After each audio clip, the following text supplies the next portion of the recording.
Umbanda, como é que a Umbanda foi entrando na vida de vocês? Como é que vocês... Pô, cheguei aqui, hoje eu sou umbandista.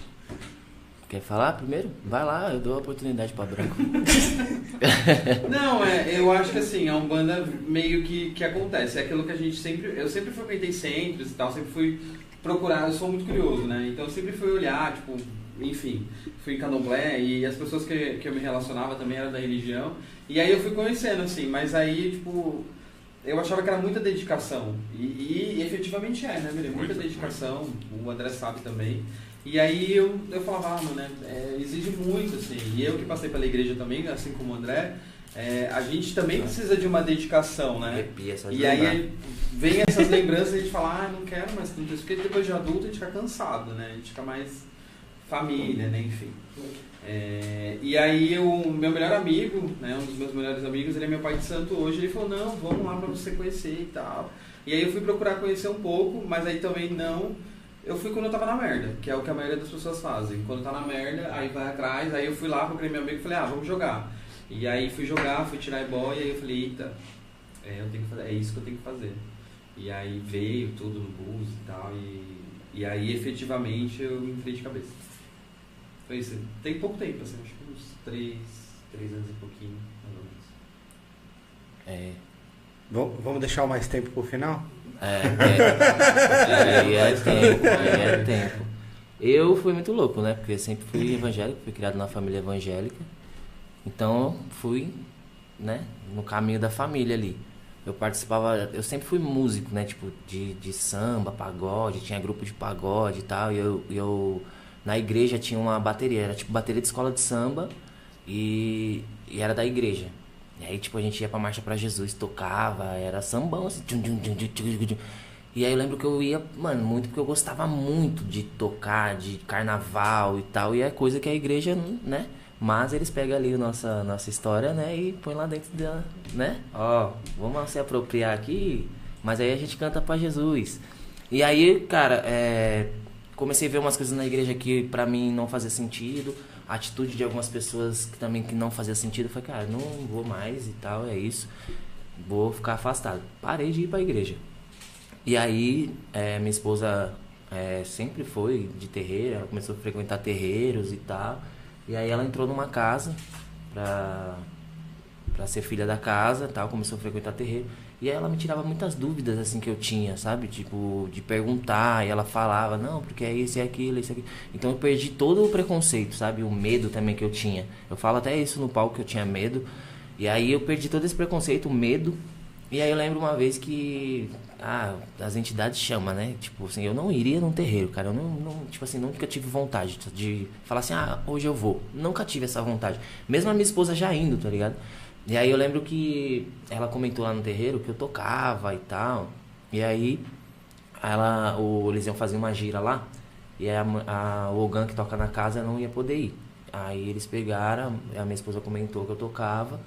E aí a mãe de santo me mandou uma mensagem perguntando se eu podia ir. Eu falei, cara, eu vou lá conhecer. E aí eu fui, cara, e foi uma energia surreal, assim, que eu nunca tinha sentido em lugar nenhum. Falei, caralho, eu acho que é aqui o meu lugar, sabe? Tipo, tô fazendo o que eu gosto, que é tocar, né? Tocar o atabaque, tipo, uma energia foda, assim, pra caralho. E aí, de lá pra cá, nunca mais saí, velho. Nunca mais saí. E as coisas foram acontecendo maravilhosamente, assim, na minha vida. Tipo, tanto na comédia quanto na minha vida. E, tipo, foi tudo fluindo, assim. Tô bem feliz pra caralho, assim, na Umbanda. Senta que lá vem a história. Bom, vamos lá. Não, cara, quando eu comecei a frequentar a Umbanda, eu tinha 7 anos de idade. Meu pai, ele era pai de santo de um terreiro. E então, cara, naquela época não tinha aquela coisa, nós vamos pro terreiro e você vai ficar em casa. Não, criança acompanhava, né? Então eu frequentei terreiro desde os meus 7 anos de idade. Sempre vi meu pai procurar trabalho, eu odiava, não gostava, porque era um lugar que criança não podia fazer praticamente nada, né, cara? Não sei, quando era festa de Cosme Damião, gira de Herê. Então assim, eu sempre acompanhei. Sempre fui, Umbanda sempre esteve muito presente na minha vida, né? E eu cresci com esses ensinamentos. Meu pai ensinou tudo isso pra gente. E aí, conforme o tempo foi passando, a gente foi crescendo, então aí você vai se aproximando mais da religião, né? E E aí chegou a hora da gente começar. Meu pai teve que fechar o terreiro, como muitos pais santos, muitos terreiros se fecham. E aí meu pai fechou o terreiro e aí ele passou a atender em casa algumas pessoas.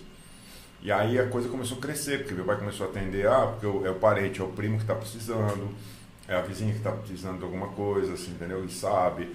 Então começa a se fazer a se montar um novo terreiro, só que era em casa. Então, fazia em casa e a gente era o cambone do meu pai. E aí foi crescendo que a gente montou o nosso terreiro.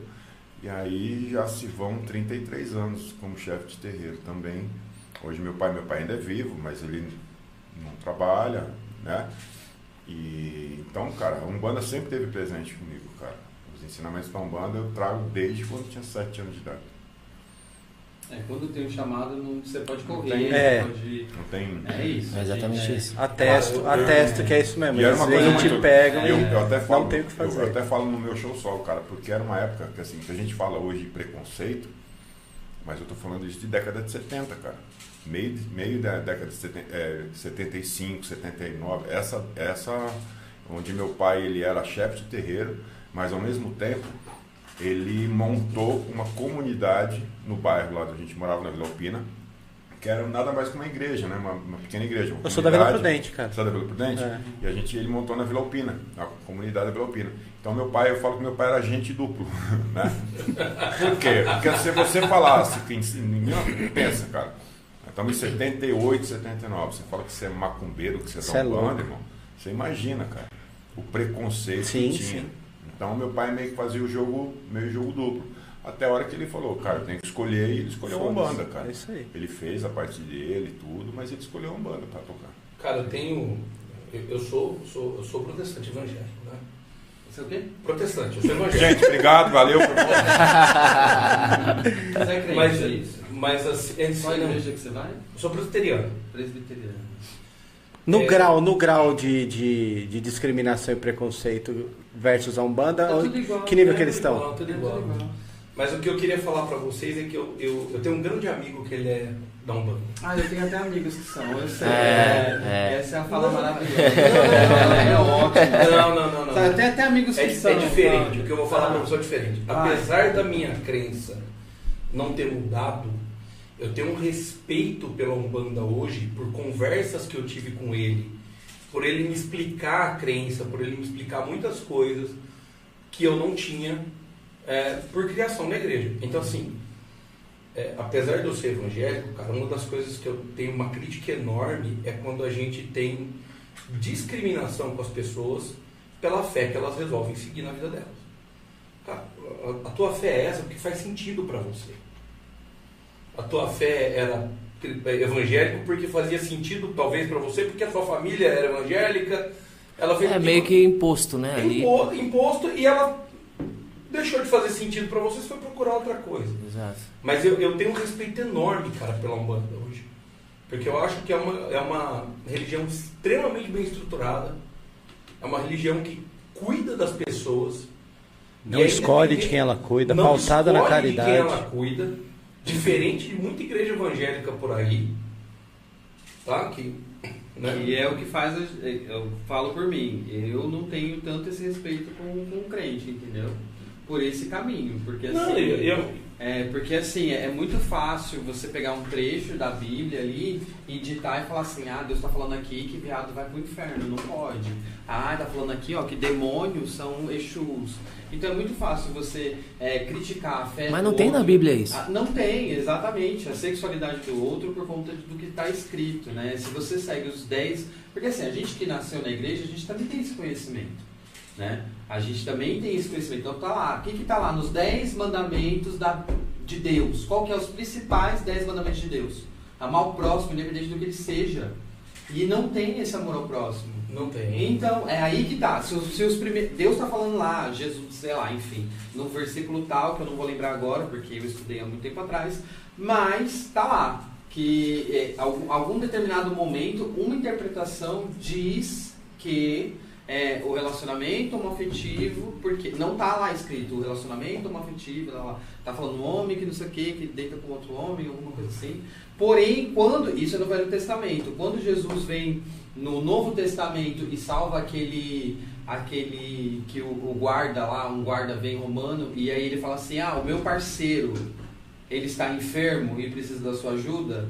Jesus, aquele trecho, se você analisar, você entende que aquele cara era o parceiro dele. Naquela época não tinha parceiro. Enfim, tem algumas coisas que ele fala de manto e tal, que diz que era um casal. E aí, Jesus sai dali e vai curar o parceiro desse cara. Mas você quer que eu te fale algo ainda mais simples? O cristianismo, ele tem as suas regras de fé, tem sim, mas ele tem as suas regras de cuidado. E eu, como cristão, o meu papel é eu te aceitar e te acolher, independente das nossas diferenças, sejam elas quais forem. E se isso é errado, é certo, cara, o cristão ele tem que acreditar que a conduta da pessoa ela é mudada pelo Espírito Santo e não por mim. Não sou eu que vou ficar apontando dentro da tua cara. A minha obrigação, cara, é estar do teu lado.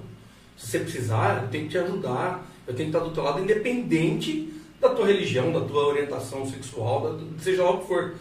E a Umbanda faz isso. Sim. Por isso que a gente é acolhido na Umbanda, por isso que a gente vai para uma religião no qual ela não vai olhar para você quanto pessoa e quem você é. Ela vai pelo seu interno, pelo que você... Exatamente. Né, pela pessoa. Por que a maioria das pessoas vão para a Umbanda quando estão fodidos? É esse o sentido, porque ela vai procurar na igreja, ela vai procurar no espiritismo, ela vai procurar não sei na onde, vai procurar no seio familiar, vai procurar nos amigos e não tem esse amparo. E aí quem que ampara?